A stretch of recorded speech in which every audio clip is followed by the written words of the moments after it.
Okay. Hello, I would like to thank everyone for attending to the Early Steps Transition webinar.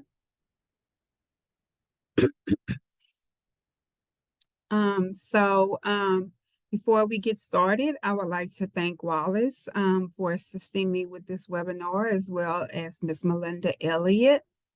My portion will be maybe 10-15 minutes, and then I will give the floor to Ms. Mylinda Elliott, who will go ahead with the education portion. So after I'm done, I will ask if we have any questions, and then we will move on to Ms. Mylinda Elliott. Okay? So do we have any questions before we get started? All right. I'm not seeing any. Okay. So, these are a list of people that can actually give this presentation. So it will be the regional coordinator of EarlySteps, which is Patrick Juno, myself, the community outreach specialist, Miss Susan Reen, which is the FHF executive director, the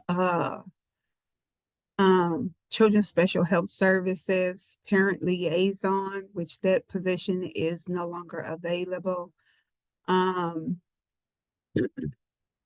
then the resource specialist for families helping families, which is also myself. And then the education specialist, which is actually Miss Mylinda and Wallace, which is both of them is on this webinar. So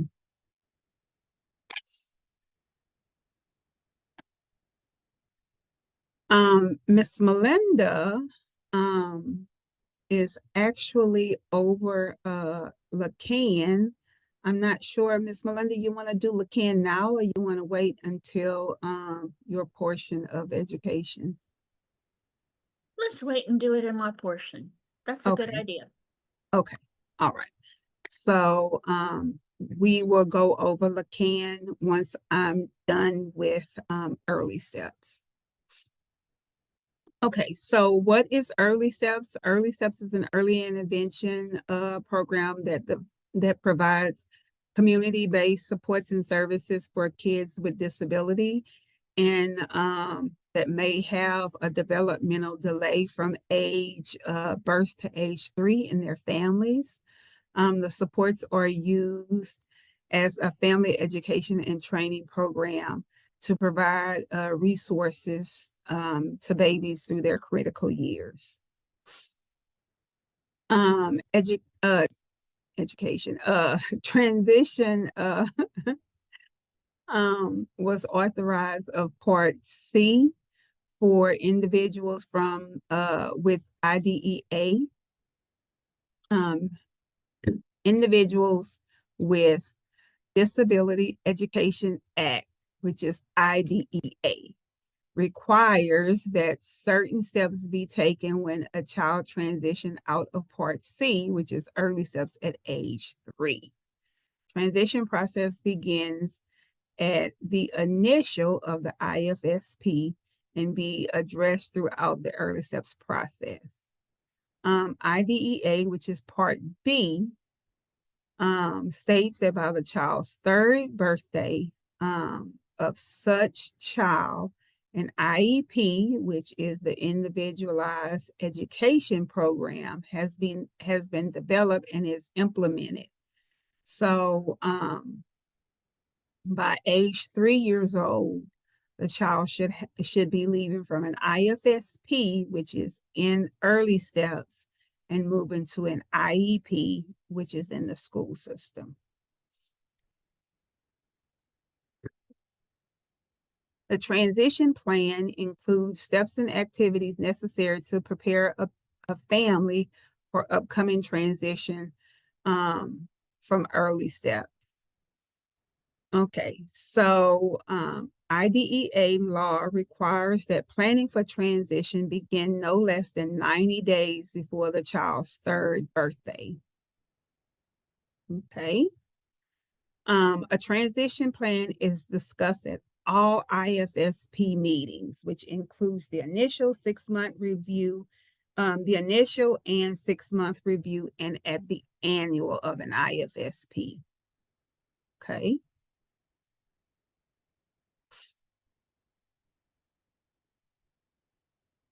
Okay, so the school is invited at the transition. Okay. So we're talking about like right here it talks about the FSC's responsibility of what needs to be done. And so they are to invite the school at the transition meeting. Okay, so they sent out a copy of the team meetings to all transition team members at least 10 calendar days prior to the meeting. They notify the school system, which is the LEA, of all kids turning 3 when the child is 2 years old, 2 months, and 2 years old, 9 months, ensuring that proper documentation is sent to the Human District Authority at 2 years old, 9 months, which here is our MCAL, and facilitated the meeting and all documents meetings is discussed. Okay.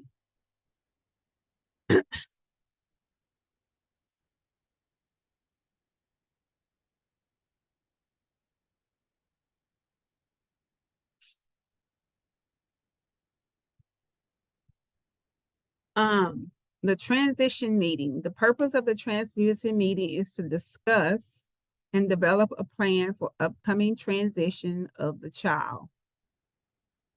Okay, so they review a review of the child's option from the child's 3rd birthday through the remainder of the school year, a transition plan that includes steps to exit from Part C, and develop a transition conference, any transition service that an IFSP team identifies as needed by the child and the family. And if the child is entering the school system, then the discussion will include moving from an IFSP to an IEP. Okay. The other thing that I would like to mention right here is during this discussion, it makes light of that you're talking about transitioning from an IFSP to an IEP and talking about moving from early steps to the school. School is not the only thing that you're discussing here in your transition meeting. Not all parents want their kids to go to school. Some parents may decide that school is not an option for them. They may want their kids to go to daycare, or they may want their kids to go to Mother's Day out, or they may want their kids to do more outpatient therapy, those types of things. So that's what that transition meeting is for. So that's what you will be discussing.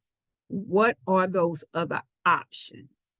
A lot of times, a lot of parents do want their kids to go to school, which is why we talk about that here, because the majority of the time school is the option. But not all parents want their kids to go to school. Some parents do want to try daycares on Mother's Day out or outpatient therapy. So that is what you will be discussing at those transition meetings. Okay. Just to mention that.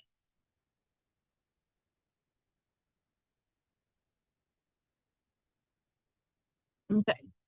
Which is what we're discussing here. The child's options will be discussed upon exiting Part C. There are several other options. Part B, which is the school system. Like I said, majority of the time, that is majority of the options that parents do choose. But there are other options: pediatric day health centers, homeschooling, preschooling, Head Starts, childcare, Mother's Day Out, outpatient therapies, or other community resources. These are the options that you are going to be talking about during those transition meetings. Okay, so the family's responsibility. You are to attend the transition meeting, sign consent to release your child's information to the Human Service District Authority, which is here, MCAL. Call MCAL in your area soon after your transition meeting to schedule an entry appointment. Okay? You, as the parent, have to do that. That is your responsibility. Okay? Attend evaluation by the LEA for eligibility. LEA is the school system. You have to take your child and attend that evaluation. You as the parent, that is your responsibility. Attend your entry appointment at MCAL. That is your responsibility. They will give you a list of documentations to bring for that appointment. That is your responsibility to have all those documentations copied and prepared to bring there. You as the parent, that is your responsibility. Keep contact information current and up to date for the school system and for MCAL. You as the parent, that is your responsibility. Okay. Okay. So for the school's responsibility, that's what it says, local education agency responsibility. Attend the EarlySteps Transition meeting, conduct the evaluation of the child and determine eligibility. And if the child is determined eligible, the LEA develops and implements the IEP by the child's 3rd birthday. That is the school's responsibility. That IEP shall be implemented by that child's 3rd birthday. So the day before that birthday, the day before the child's birthday at 12:01 a.m., when that child turns 3 years old, that child moves from an IFSP to an IEP. Okay? From an IFSP to an IEP. If for whatever reason your child's IEP is not in place, you call Families Helping Families and you let us know if your baby's IEP is not in place, because then we can get with you and we can talk about it. Because if you are like 3 weeks, 4 weeks, a month behind, then we can talk, we can get with the parents and we can talk to them, because then they're going to be on you compensatory time. Okay?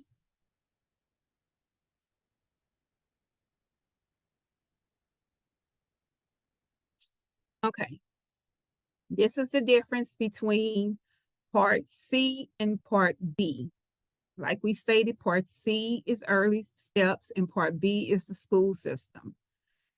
As you can tell, Part C, family-centered, IFSP, developmental, and natural environment. Part B is the school system, child-centered, IEP, educational, and school. Okay? What I want you to know is Early Steps coddles. Early Steps coddles. Because we are family centered. We want to know what's going on as far as family, siblings. We want to know like what's going on in the home as far as like family routine. We care about like what's going on with the siblings. We want to make sure that the home life is good, and we want to make sure all of that is good. We care about what the parents think. We care about what the siblings think, and we want everything to be hunky-dory and all of that. The school, nope, not at all. We looking in the natural environment. We'll go to your home, and we'll provide services at home. The school, they're not doing that. Nope. They don't care. They don't care about what you think and what services you feel as though may need to be provided. They looking at the child needs, and that's what they focus on. So don't get in the school system and think that you can say, well, the assessment was done and I think my baby needs OT. So can we put OT on that IEP and get some OT services? Because that's what you did in Early Steps. No, it's not like that at all. You have to show why you need that service. You have to have documentation of why you need that services. You have to have some data of why that services is needed. You have to fight for why that services is needed. You're going to have some black and white of why that services is needed. But you can't just say you want it because you want it. No, it's not like that. So that's the difference between Early Steps and the school system. All right. Okay. MCAL's responsibility. Waiver registry paperwork from Early Steps is received at 2 years old, 9 months. You may receive a phone call or a letter from MCAL after your Early Steps transition confirming the receipt of the child's records, but it is the responsibility of the parents to call for that entry appointment. You must attend your entry appointment and complete the eligibility process. There will be documentation that you will be asked to bring, and make sure you have a list of those. So as I stated, they will give you a list of what all you need to bring. You will need to bring those copies and make sure you have them all for your entry appointment. Okay? It's your responsibility to call and schedule your entry appointment and bring all the documentation that they ask you to bring. Okay, so this one is, if a child exits Early Steps before age 3, does not have an active IFSP for any reason, the LEA and the school system is not obligated to have an evaluation and an IEP in place by the child's 3rd birthday. Okay. If a child exits Early Steps before the age 3 and does not have an active IFSP for any reason, the family is responsible for contacting MCAL for services. The protected date is no longer valid in this situation.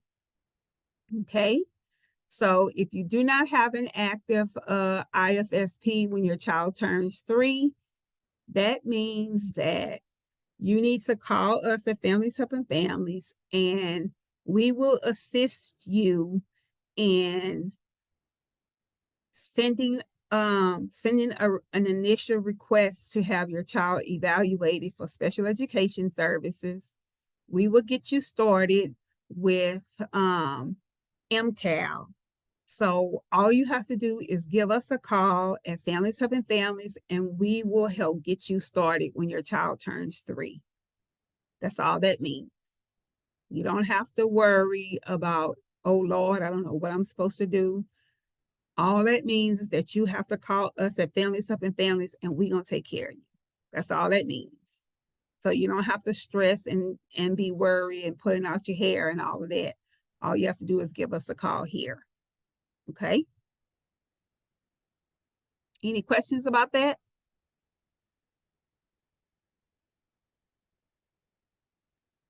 I'm not seeing any questions. Okay. All right. So that was actually the end of my presentation. Now I will give the floor to Miss Mylinda Elliott. If no one has any questions for me.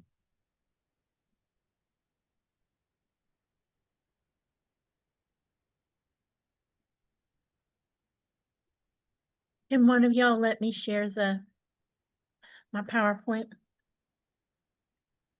Yes. I Okay. think I stopped sharing, right?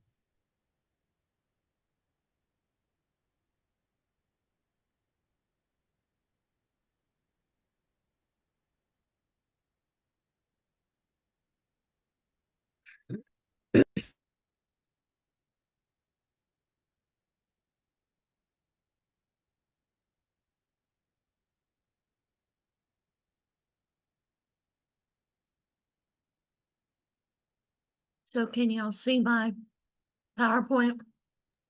I see it, but it's not in the presentation mode. I'm working on it. I just want to make sure you can see what I think you can see. Yes, Yeah, now we got it. We see it. Cool. So thanks, China. My name is Mylinda Elliott. I guess I need to turn on my video, right? There I am. My name is Mylinda Elliott, and I am one of the education specialists here at Families Helping Families. Wallace is one, and Beryl Cook is the third one. I'm going to talk about transition for 3-year-olds and the Individuals with Disabilities Education Improvement Act. But first, I want to go over the information that China and I were talking about LCAN. LCAN stands for the Louisiana Council's Advocacy Network. And this is a organization that furthers the Louisiana Developmental Disability Council's legislative agenda every year. It's been going on for, at least 30 years that I've been here. 30-something years, as a matter of fact. And we talk about people with developmental disabilities and the services and systems that they work with, as well as special education, and things that have to do with every place with and without a disability is. There are 9 of us. We're Region 5, right in the middle. Now, Region 1 and 10 share the same person. So even though there's 10 Louisiana Department of Health regions in the state, there are 9 of us. And kind of what do we do? So every year we have legislative roundtables where we essentially kick off our legislative agenda every year and have a meeting with our legislators to get together and talk about it. We always seem to have good representation from this area, and one of these roundtables is going on in every area of the state. We also, which you're actually signing up for, which is free, by the way, is information and action alerts. That tells you about different issues that are going on in the state, the legislative issues that we've decided that year, as well as things that might come up during session or during BESI meetings. And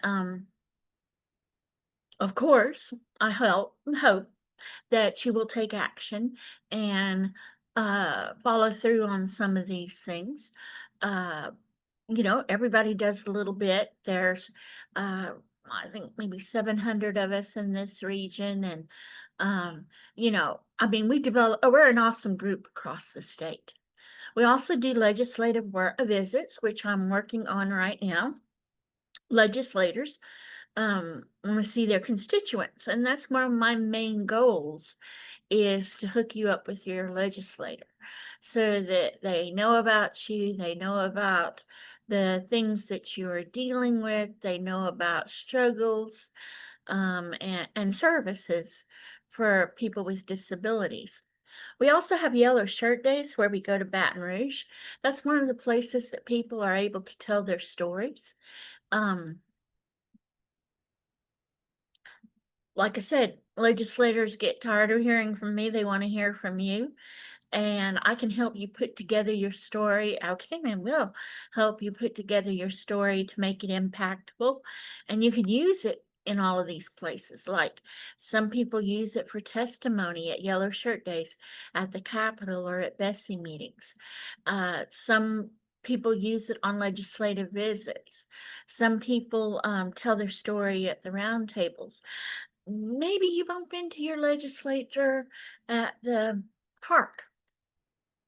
You worked with me, you have your story down, you can tell them your story then. Um, you know, I call it the 60-second elevator speech. Short and quick and to the point. How something is affecting that we're working on is affecting your person, your loved one. Right now, yesterday, if you noticed on the news, we went to the legislature and we testified in front of House Education Committee about restraints and seclusion. And we are also working on protecting developmental disability services from cuts. If y'all have been paying attention on the national level or the state level, there's the strong possibility of cuts. They haven't said there's any yet, but it's not looking good. And then we're working on funding for the Families Helping Families Centers, continued funding. Every year we go back and advocate for funding to keep the centers open and keep the centers going. I am sure Wallace has already dropped the link in the chat for you to be able to join. Like I said, it's free. So y'all go over there and join and, you'll learn so much. Start getting the emails. So what are we going to do today? One of the things that I want to talk about from the very beginning is commonly used acronyms. You will learn and will find out once you know it from early steps, and you'll learn more when you cross over into regular education, into public education, that acronyms kind of rule everything. There's acronyms all over the place. So IEP stands for the Individualized Education Program. OSEP is the Office of Special Education Programs within the United States Department of Education. That's one of those changes that we're waiting to see how it works out. FAPE is the Free Appropriate Public Education.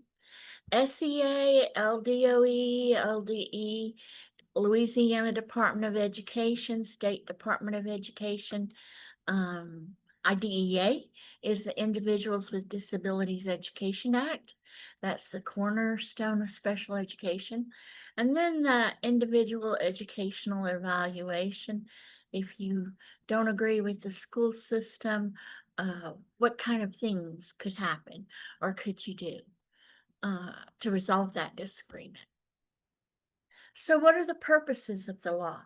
The congressional purpose includes to ensure that FAPE is designed to meet the unique needs of children with disabilities and prepare them for post-secondary outcomes.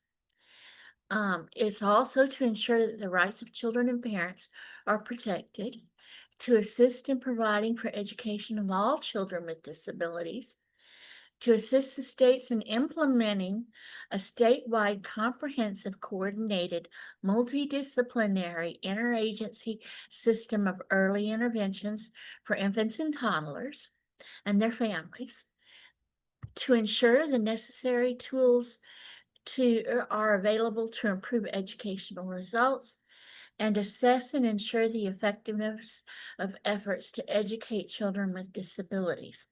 And I won't actually read the law, but rest assured, if you call me and you want to know what section of the law this is in, what section of IDEA this is in, I can get you that information.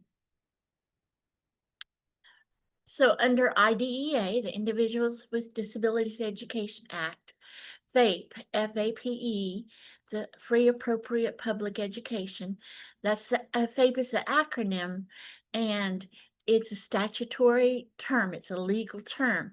It's defined to include special education and related services that are provided at public expense, under public supervision and direction, and without charge, that meets the standards of the Louisiana Department of Education, including IDEA Part B requirements, including an appropriate preschool, elementary school, or secondary school education in our state.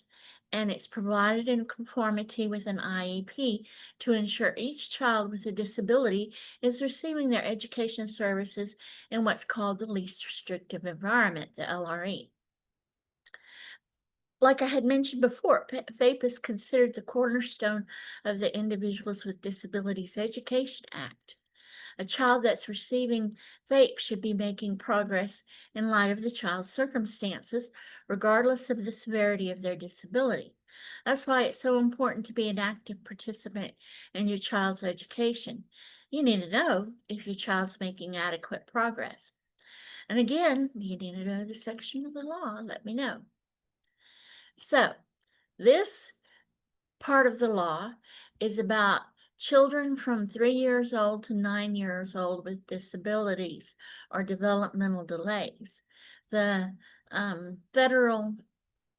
people on a federal level felt like having to choose one of the more specific classifications sometimes didn't serve children 3 to 9 because they're so young, sometimes it's hard to tell. So they came up with this classification called developmental delay.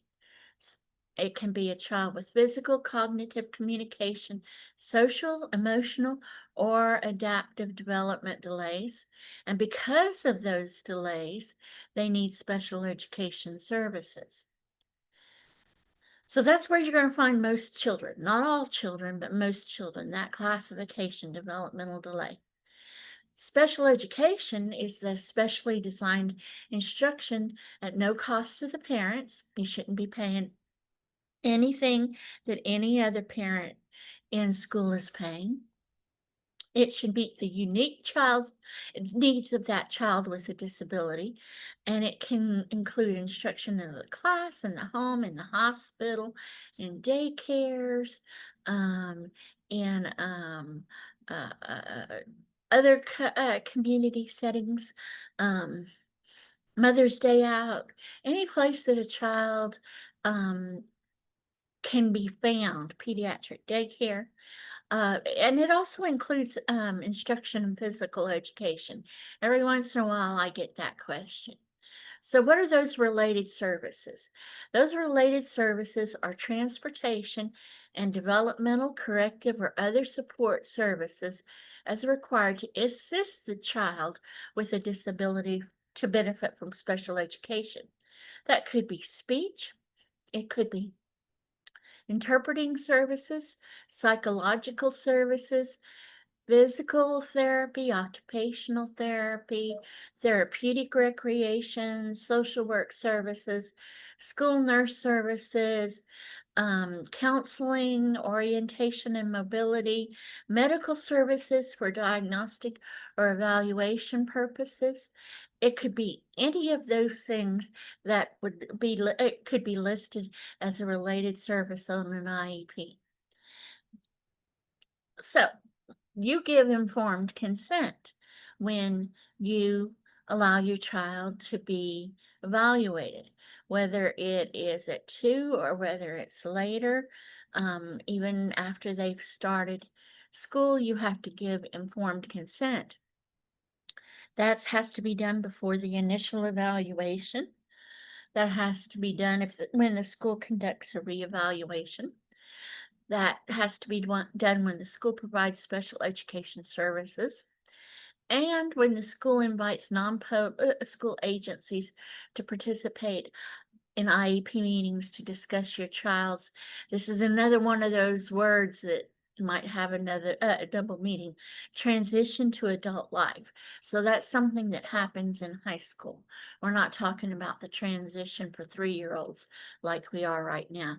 You just kind of keep this in the back of your mind, that informed consent's one of your rights, and that the school system is supposed to get you to sign when one of these things happen. So the evaluation, the schools are supposed to tell parents and describe the procedures that they use in the evaluation process. They're supposed to use a variety of tools and strategies to do 2 things: to determine if the child has a disability and to help guide the development of the content of the IEP. They're not supposed to use one single measure, so they can't do an ITQ test and decide yes or no on the basis of that test. They're supposed to use technically sound instruments, a variety of instruments. They're supposed to look at cognitive or behavioral factors in addition to physical and developmental factors. Those assessments are supposed to be non-discriminatory on racial or cultural basis, and in the child's native language or mode of communication. That's typically agreed to be the parent's native language or mode of communication, used for the purposes for which assessment is valid and reliable, and given by staff that are trained and knowledgeable about the instrument that they're using in the evaluation process. They're supposed to go by the instructions, like I said, not just IQ, and show the child's aptitude, show what they're good at, as well as achievement, not like just the things that they're not good at. So questions that I get often: my child is aging out of early steps soon. Will she automatically qualify for special education? So the simple answer is no. They still need to qualify for special education services with the local public school district. They're required to notify the public school district in which you live when your child is 2 years, early steps is required to, and 2 months of age. A transition meeting should be scheduled between 2 years and 3 months to 2 years and 9 months of age to meet the timelines for eligibility determination and the IEP development. Your child's going to need to qualify for special education services, which is why it's important to get that process started months before their 3-year-old birthday. If it's not completed by then, there will probably be an interruption in services. If your child's over 2 years and 3 months of age and you haven't heard from your family support coordinator, I, as a parent, would recommend you call them and inquire about when this process will start. So, next question. What do I do if I suspect my 4-year-old child has a disability? Well, you can self-refer your child to the local school district's child find team. That team is charged with evaluating children suspected of having a disability and not enrolled in the public school system. All school districts have a child find team that's responsible for evaluating students from 3 to 21 suspected of having a disability and not enrolled in public school. You can call your school system to get the name of the child find coordinator. I always recommend that you make a document trail, that you put your request in writing. An email is good, and keep a copy for your paper trail. You're probably going to be talking to somebody at the pupil appraisal office. So if you happen to get somebody on the phone that's not sure what you're talking about when you're talking about child find, go ahead and ask for the pupil appraisal office. Somebody in that office is going to know what you're talking about. My 3-year-old already has an autism diagnosis from a doctor. I get this question all the time. Why does the school district say I need an evaluation? So an evaluation done for a medical diagnosis is different than the evaluation done for the school classification. Medical diagnosis of autism is based on the Diagnostic and Statistic Manual, or the DSM, for autism. That manual includes a set of diagnostic criteria, or a list of symptoms healthcare professionals use to determine whether a patient meets the criteria for one or more diagnostic categories. An educational classification of autism is based on the educational needs of the child and uses a different criteria than the DSM manual. Some children are going to qualify for special education services under another category, like developmental delay, which we talked about, or like other health impairment. And that doesn't mean that they're not autistic. It just means they don't meet the criteria for the school system at that time. And it doesn't mean that they won't meet the criteria of autism for the school in the future. The most important thing to keep in mind is qualifying rather than a classification. IDEA is very clear. A student's IEP needs to meet his or her unique needs. Regardless of their school classification, your child's needs should be met regardless of what classification they use. Does children with only speech delays really qualify for special education services? Depending on the severity, children with speech or language delays can qualify for special education services if they meet the Bulletin 1508 criteria.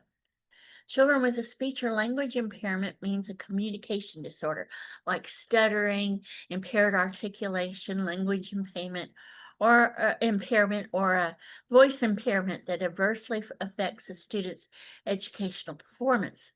The only way to know if a child's impairment is severe enough to qualify for special education is to have them evaluated.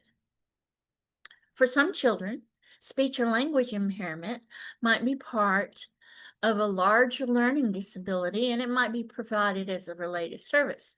Then for other children, it might be a direct service, as it's the only issue the child is exhibiting.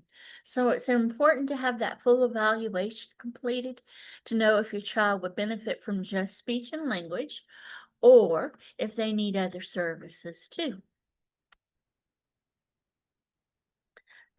So occasionally I get this question too. What percentage of Head Start enrollment? A lot of children with IEPs will start a lot.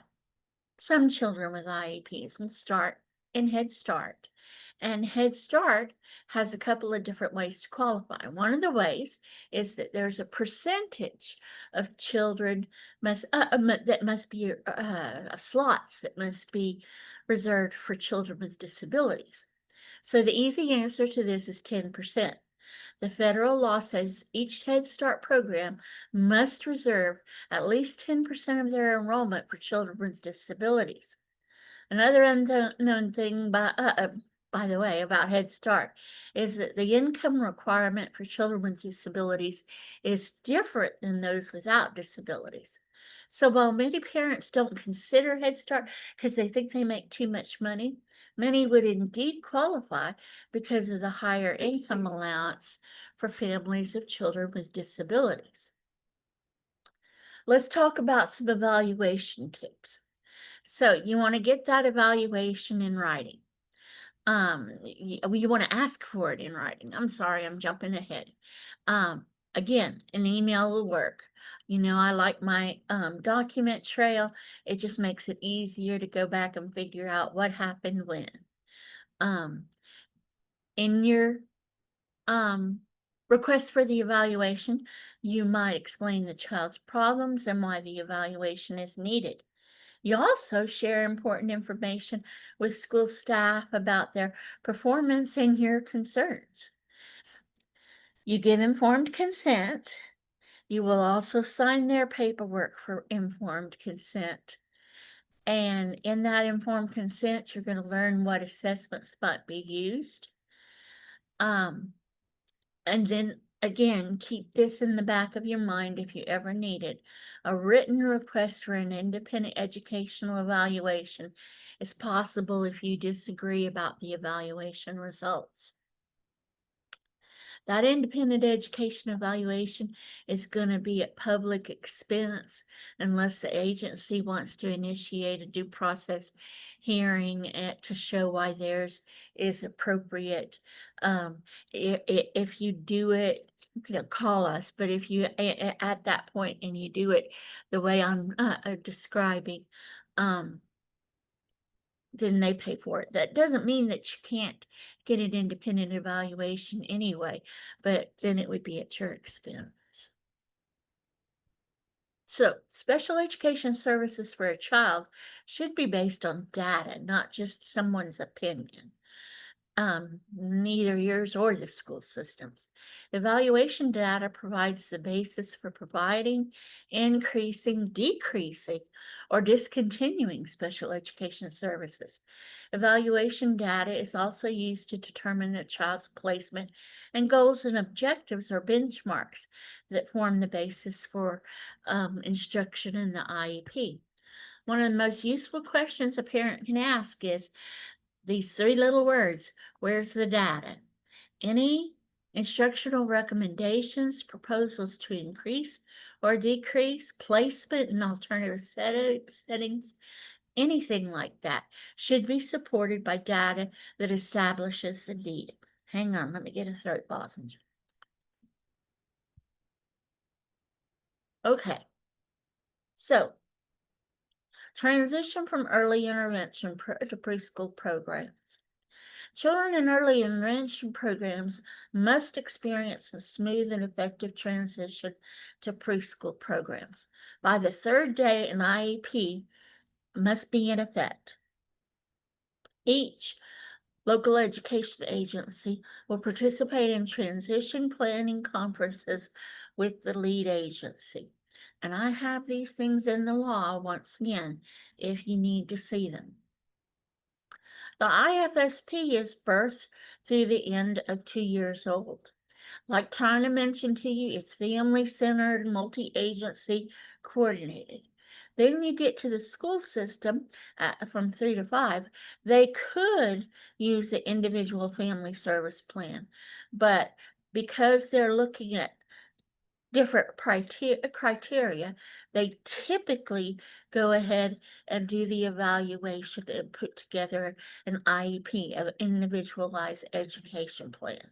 And they have to get your agreement to do it, like we talked about. More of my questions.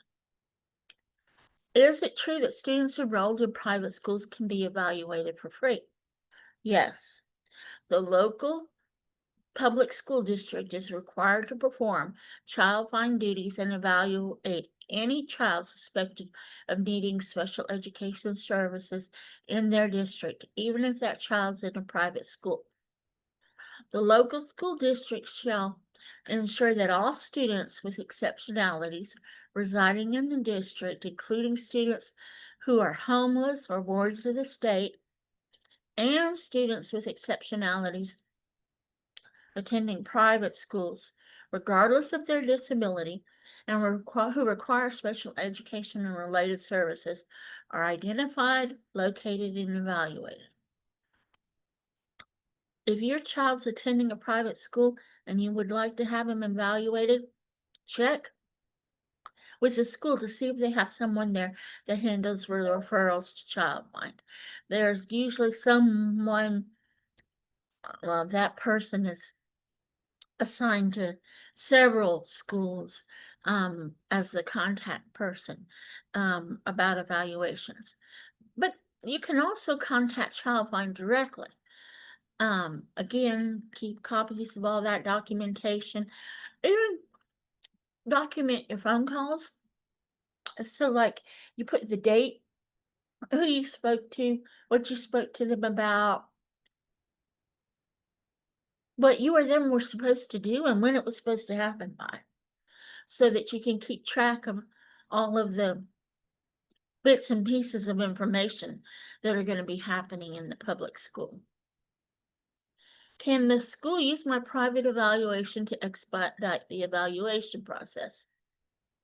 Certainly, they consider and should consider any documentation you provide, including any private evaluation, when the child was referred to the school building level committee. However, most private evaluations don't meet all the requirements outlined in Bulletin 1508. That's the Pupil Appraisal Handbook. So the school district's probably going to want to do at least a partial evaluation, but they usually just go ahead and do a full evaluation. How long do you think the school system has to complete an evaluation? The answer is 60 business days. The school district has 60 business days to start and finish the evaluation of the child. The school district can ask for extensions, but the parents have to agree to the extensions. IDEA, that Individuals with Disabilities Education Act that governs special education, uses terms like calendar days, business days, and school days. A business day is Monday through Friday, except for federal or state holidays. A school day is any day, including a partial day, the kids are at school for instruction purposes. And then a calendar day is one day for each calendar day, including weekends and holidays. And if the term a day is used and it's not specified, it's considered to be a calendar day. But right now we're talking about business days. So not the actual holidays, but every other weekday. How will I know if my child qualifies for special education? A team, including the parent, meets and reviews all of the information gathered during the evaluation. That meeting is referred to as the determination meeting. After reviewing the information and data, the team will determine if the child meets the definition of a child with a disability. So, who are the people on that team? The parents, a regular education teacher, a special education teacher, an LEA representative. In Louisiana, we call those ODRs, officially designated representative. A person who could interpret evaluation results. That's particularly important for the initial IEP. And then others with knowledge or expertise about the child and when appropriate the child.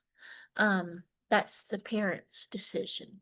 In Louisiana, minors go by what their parents decide. So attendance isn't necessary when an IEP team member's area isn't modified or discussed. And they can be excused when the parent and the agency agree to the excusal, that they consent in writing. So if somebody isn't there, and once you sign, you've agreed to it. So what's in the IEP? There are written statements of present levels of academic and functional performance. That's how a disability affects involvement and progress in the general curriculum. For those 3 to 5 year old children, it's how the disability affects their participation in appropriate 3 to 5 year old activities. Measurable annual goals, another component of the IEP, include academic and functional goals to meet the child's needs so the child can be involved in making progress in the general education curriculum and other needs that result from the disability. So it's the educational and functional. So how is progress going to be measured, and when will reports of progress be issued? So I'm going to cheat and tell you the answer to that one. You should get a report every time you get a report for the regular ed students. So whenever they're doing some kind of testing with preschool students and the other preschool, the 3 to 5 year olds get some type of report, your child should get some type of progress report. Another IEP component, special education and related services and other services are for the child to advance towards the annual goals, progress in the general curriculum, participate in extracurricular and non-academic. So like, if I don't know how often 3 to 5 year olds go to like the gym to participate in activities with the rest of the school, but things like lunch or recess. So they're supposed to talk about their special education and related services to support your child and your ability for your child to be educated and participate with all children. Then your IEP should talk about when your child isn't participating with non-disabled children in regular classes or activities. There's a whole section devoted to that they will fill out and give explanations for. So, questions you might have that you might want to bring up. Are the IEP goals measurable? So I want to be able to see whatever is being measured, and I want to know how often or when it's supposed to happen. So, I want to, so like maybe I want to know if my child is playing with other children, and if that happens every day of the week. And I'm just kind of making that up, but you want to know, five times a week or once a day. You want to be able to see it, and you want to be able to count it. You also might ask if your child is in regular education all or part of the day, and why not? They're missing things if they're not with typical peers.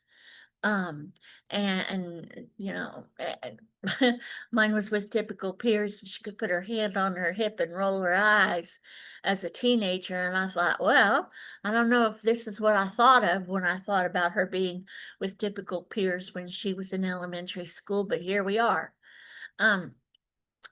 She also learned a whole lot of other much more valuable skills from being around typical peers. But so another question you can ask is, does the IEP list modifications, accommodations, and supports, including those for districts and statewide test accommodations?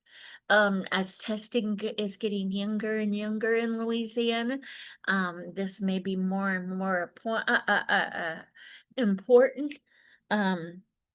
And it's something to keep in mind. If your child needs modifications in the classroom, they should get it on the state assessments. If they get modifications on the state assessments, then they should get them in the classroom. It's confusing if they don't. Another thing you might want to ask yourself and then have a conversation with the school district is if they're expecting the kind of progress you believe your child should make. It's never too early to ask, is my child expected and able to meet graduation requirements?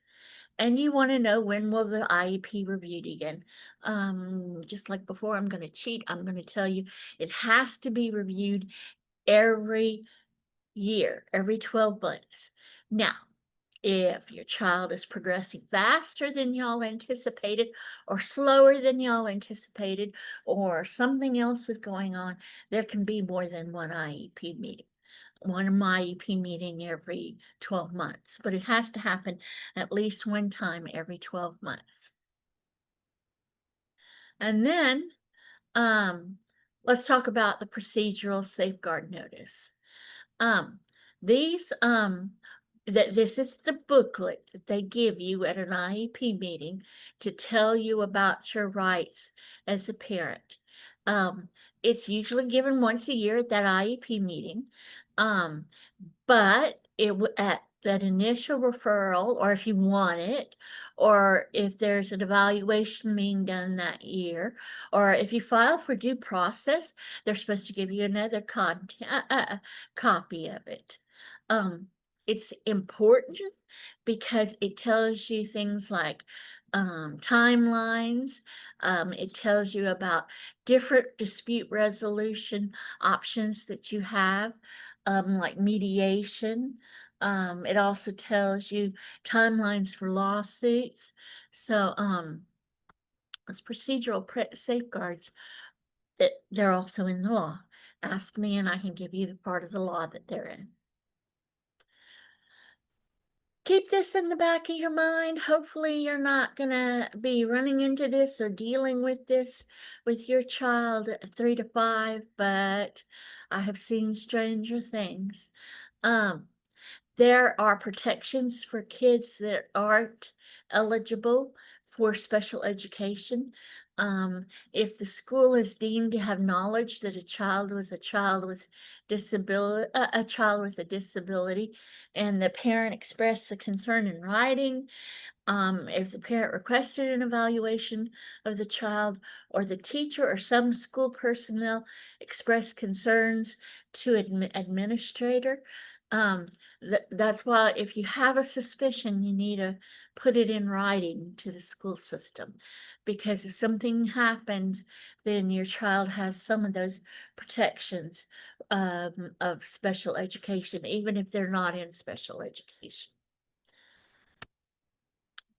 Records. This is one of the things that I mention all the time, almost every webinar, is you need to keep copies of all records provided by the school, as well as you want to keep notes on telephone calls. I kind of gave you a little format for keeping those notes, but we have forms if you wanted to see a form. It doesn't have to be difficult. You can use a simple cardboard box or a dresser drawer and put notes and records as they accumulate, because I mean, it doesn't take much time. You can put them in a notebook and date them. I mean, you could get fancy with them. Records are occasionally lost or mislaid by public agencies, not just the school system, as children enter and leave programs, and sometimes reconstructing a complete set of records might not be possible or might not be timely, and there you are with your copies. And there are other examples on this slide of things you might need. So the Louisiana Department of Education has been updating special education policies and procedures, and there have been some updates from the legislature as well. It used to be that you had to have made a formal complaint or a request for a due process hearing within 1 year. Now it's 2 years. Now if you ask 3 days prior to the IEP meeting, they will provide an IEP draft. Then the notice of proposed refused action, that prior notice, is given 10 days in advance. That's not necessarily the meeting notice. That's about what we're going to talk about. Then Bulletin 1706 and 1573 have been just updated. I don't remember if Bulletin 1508 has been updated, finished or not, but it's being updated. And the procedural Guards Right booklet, that booklet that I was talking about that they give you at certain times, should be released soon. The legislative session, one of the things was Act 198, which requires special education training for school board members. That's gone into effect. The early resolution agreements are enforceable in court. Like I said, that due process, that period that you have to ask for that is 2 years now. And then if you know about cameras in the special education classrooms, this law also changed the installation to be within 90 days. If you're going through the process of requesting the cameras to be installed in your school system. Act 512 talks about the notice of refused action, again, being 10 days prior to the change of an IEP. They have to tell you when they're making those major changes 10 days prior. And if you didn't get proper notice about the meeting, they can ask for the meeting to be rescheduled. Then there was Act 686 that requires the local school systems to provide a certain specific information about age of majority. I know that's not important at 3 to 5, but it's going to be really important at 16, 17, and 18 for some kids. And there's people at our office that can talk about these things more. Act 7 to 45, although it's not directly related to IDEA, it makes clear that schools can't prohibit private ABA during school hours, and it still does allow for the school official and the ABA company to work together to discuss scheduling, and it adds the dispute resolution process to the information going on about ABA. Act 517 is not directly related to IDEA, but it's telling you that parents can select a school or other vendor approved by the Louisiana Department of Education to diagnose dyslexia if your child is at risk on a screener. The school systems are phasing in screeners for dyslexia. And then I have questions and answers. I think Wallace is still on here. He can answer questions. I can answer questions. I have not been keeping up with the chat box. Do we have, usually I stop and ask, do we have anything in the chat box, Wallace? Do you know? I don't see anything. Oh, well, y'all are an easy crowd. So I'm sure Wallace has either dropped or is dropping the evaluation into the chat box. You will also get the evaluation by email. We take our evaluation seriously. If you want a webinar about something that we're not talking about, put it somewhere on that evaluation. More than one of us looks at those evaluations and looks at the information on there. And we'd appreciate it very much. You can go to our Facebook page, www.FHFSWLA.org, for more webinars. I think we have an all hazards coming up next, but y'all go ahead and register for any of them that you want to register for. Matter of fact, Bigambi Polazola, that used to be, I hope I'm saying her name right, with the Governor's Office of Disability Affairs, is going to be the presenter for that one, if I remember correctly. And you can also look at our Facebook page. We put our in our Facebook group and on our Facebook page, we put the different webinars coming up. And I could talk forever, but I'm going to stop until somebody asks me a question or until we're done.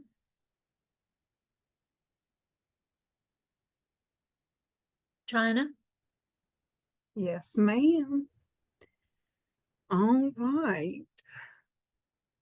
Well, I don't believe that we have any questions in the chat. I'm checking. If y'all have any questions, now is the time to ask. Okay, I don't see any. So no questions on transition, none at all. All right. Well, I thank y'all so much for participating. I thank y'all. Ms. Fondell says, great job. Yes, y'all will get a copy of the information that we presented today. Wallace will be sending that information out. Any other questions? Yes, it is recorded. All right. It is recorded. All right. Any other questions?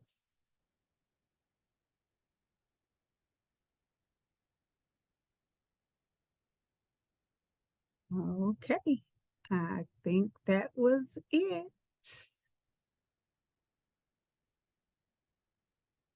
Well, thank you so much. They said it was some good information, Ms. Mylinda. Okay, Ms. Fondell wanted to know if we had any additional information on dyslexia, or if we can do a presentation on dyslexia. If we don't have any additional information, that is one of the things that they suggest, if we can do a presentation on dyslexia. They are Tomorrow? welcome to put that comment in the survey too. Yes. Yeah, tomorrow you can email me and ask me, and I can send you the information I have. Okay. So Just so I'm gonna try really hard to remember, but you know, I might not. So email me. so you would like Ms. Fondell to email you about dyslexia? Yep, I'm gonna try to remember, but just in case. Okay. All right. Do you have Ms. Mylinda's email address, Ms. Fondell?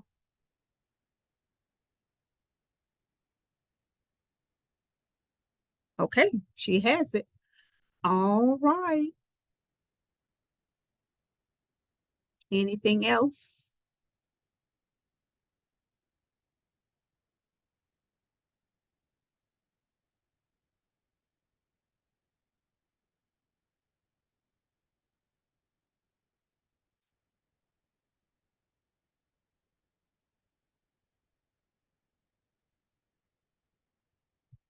All right. Okay. Well, enjoy the rest of your afternoon, and I thank y'all so much for attending.